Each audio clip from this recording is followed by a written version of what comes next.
Government programs on gender equality and empowerment of women. Women empowerment has been one of the main agenda of the many successive governments in India. Inclusive development policy of the government therefore gives a top priority to women and child welfare. As we all know, women constitute almost 50% of our population and they are the bedrock of our society. We cannot think of overall development of a village or a nation without our women folks. Women emancipation from shackles of ugly traditional practices such as poor education to a girl child, dowry, sexual harassment, honor killing, etc. has to take place first. There are plenty of laws against such practices, but the enforcement has always been a matter of doubt in various places and states. It is quite obvious laws alone will not bring about women emancipation and women empowerment. Only constructive education and social awareness will bring about the changes. According to the National Sample Survey report way back in 2011 and 12, the workforce participation rates of female was only 21.9% as against 54.4% in the male. The report titled Women and Men in India 2015, prepared by the Ministry of Statistics and Program Implementation, Government of India, highlighted the status of women in a fairly sincere manner. It covered health, education and work and decision-making processes along with other social obstacles in the women's empowerment in Indian context.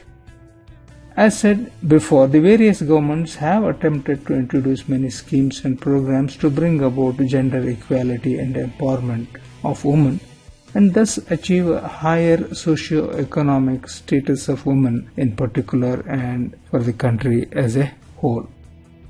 The Ministry of Women and Child Development is a sort of a nodal ministry which formulates major policies and it coordinates with other ministries and also with other states in the matter.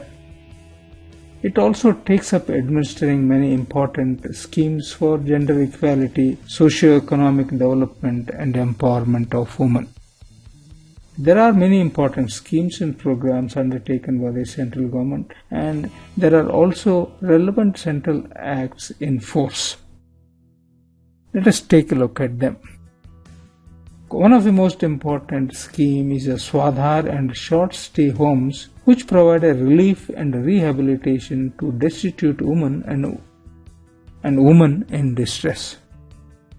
Then there are working women hostels for ensuring a safe accommodation for working women away from their place of residence. There is a support and training and empowerment program for women, that is STEP, to ensure a sustainable employment and income generation for marginalized and assetless rural and urban poor women across the country.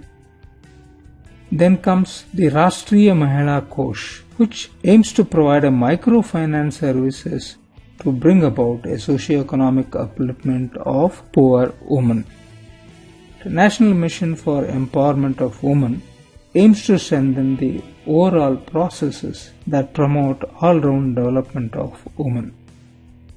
There is a famous Rajiv Gandhi National Creche Scheme for the children of working mothers, which includes single mothers as well, to provide daycare facilities for running a creche of 25 children in the age group of 0 to 6 years from families having a monthly income of less than 12,000 rupees. Then there are one-step centers which provide integrated support and assistance to women affected by violence.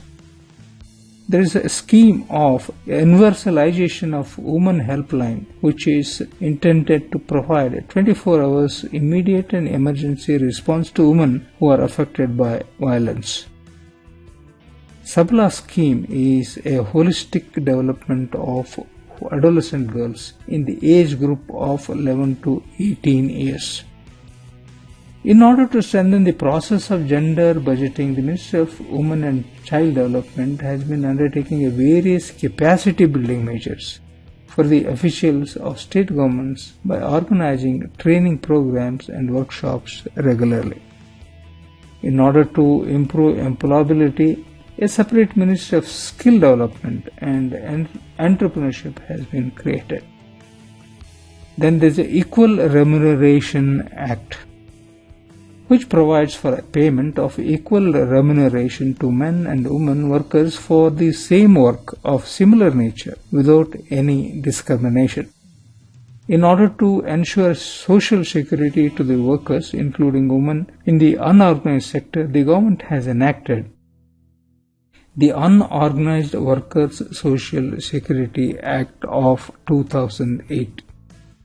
The Maternity Benefit Act of 1961 regulates the employment of women in certain establishments for a certain period, that is for 12 weeks, before and after the childbirth, and it provides for a maternity and other benefits.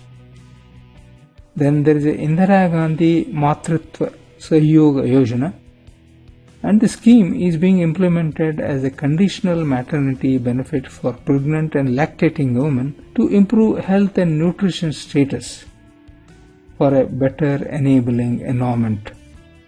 It does this by providing cash incentives to pregnant and nursing mothers to partly compensate wage loss both prior to and after the delivery.